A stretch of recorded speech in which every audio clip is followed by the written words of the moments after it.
MP raghav chada ulap penmi bad ula ai kijing kali hapo ka assembly ba ka richas balan ka ba ars ba kandai niyo ar prasni bad CGP steng kadai ka ban long baik CGP steng ladang ni pendon kam menta kasni lada kadang ne bad kampat lut hakawe kasni klade ban petiang biang kato ka balan ka badangsa Uraghav chada wan ra ya kani kajing kali hapo ka assembly namar bokwa ba kinong pendon kam kinyo ya ka hok ka jongki kita ki network connection lane ki semkat ki badai banyo ya kane ka hok kita ki dei ka Airtel ka Jio bat ka WI ka kelum lang bat ka Vodafone lane ka idea kini ki company ki ai ki data kat kum ka recharge ka jompi ki don ke ba CGB steng ke ba RGB henry haba poi haka khat RBJ steng mit kini ki data ki lalot bat hakawe kasi kinom yo shu watla da kim pat pendon kam ya ka Uraghav ula ong ba kat mempat lut kene ka balan watla da ka kut wali tiru kidang dei hok banyo ya kini ki data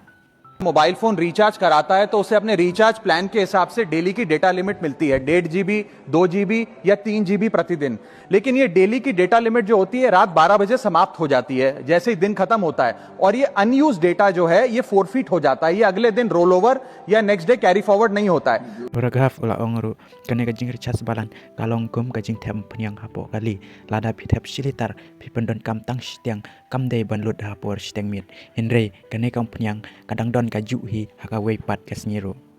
kumta kine ki balan recharge ru kila dei ban long kum ki pnyang jong ka kali habang ithep silitar bat ngila siew ru ya ka pisa ka basyong dor silitar henry kanom dei ban lut kane ka pnyang haka por steng mit klempat pendon kam ya ka kabamut Uraghav ukwa banwanra ya kane subu lada menta ubunai pimla ban pendon kamlut ya kine ki data henry lada phiri chas pat da kabat thmai ha wei pat ubunai kane ka data kadang petiang biang शुरुआत में आपने अपनी गाड़ी में 20 litre petrol भरवाया, महीने के अंत तक 15 लीटर पेट्रोल कंज्यूम हो गया, 5 लीटर बच गया, तो क्या महीने के अंत पे पेट्रोल पंप वाला आकर आपको कहता है कि 5 लीटर पेट्रोल वापस कर दो क्योंकि उसकी वैलिडिटी समाप्त हो गई? नहीं, क्योंकि आपने पैसा पूरे 20 लीटर का दिया है। ठीक इसी तरह